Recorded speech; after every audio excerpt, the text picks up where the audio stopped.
Welcome to YC English Podcast. Hey everyone, welcome back to YC English Podcast. I'm Yara, and as always, my co-host Caleb is here. Hey! So glad you're tuning in. Today's topic? Something that's happened to literally every professional I know.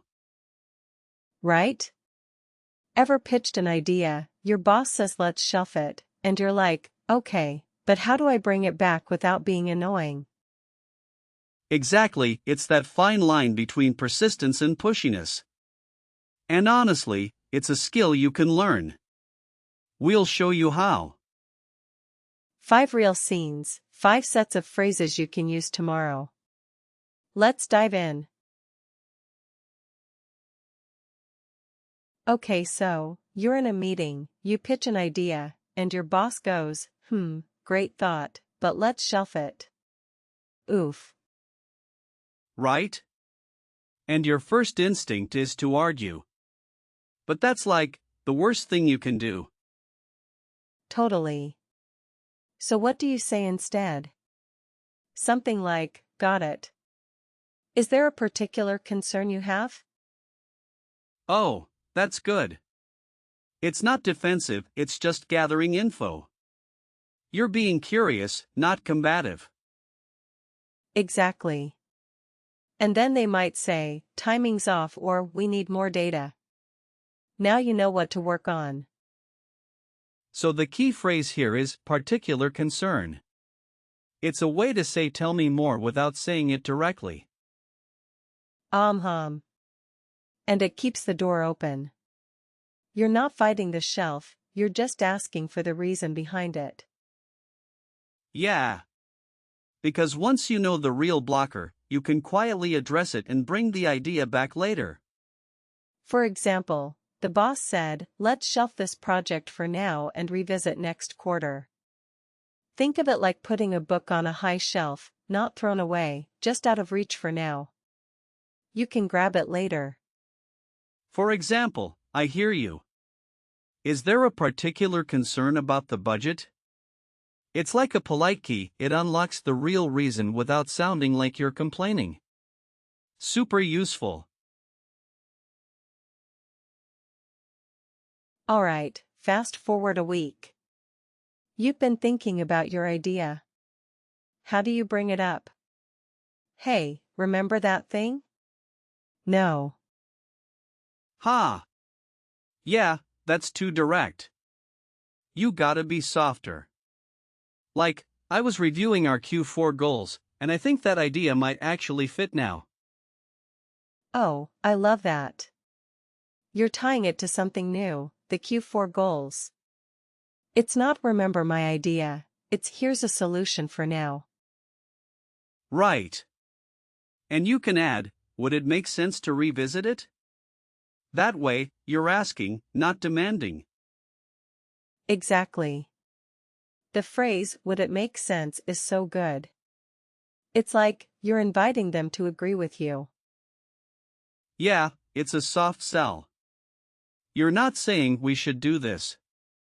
You're saying, hey, does this logic work for you? And if they say no again? You just go, okay, no problem. Let me know if things change. Graceful, right? Totally. That keeps the relationship intact. You're not bitter, you're just patient. For example, I tied my proposal to the new budget priorities, and suddenly my boss was interested.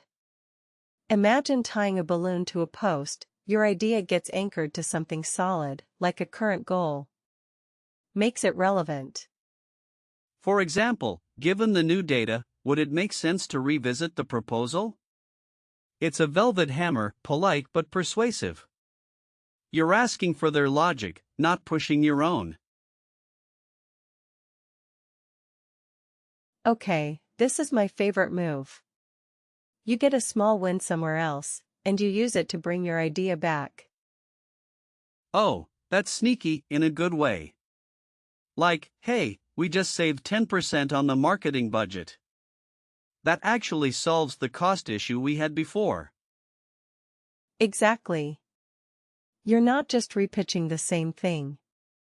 You're saying, look, the problem is gone. Now can we talk? The phrase here is that addresses the concern we had. It's like a bridge, connects the win to the old idea. And it's very factual. You're not emotional. You're just pointing out a logical connection. Right. And if your boss says yes, great. If not, you've still shown you're solution-oriented. Win-win. Yeah. Honestly, this approach works because it feels like a natural next step, not a nag. Exactly. You're not pushing, you're just connecting dots. And that's a skill every boss respects. For example, the new timeline addresses the concern about rushing to launch.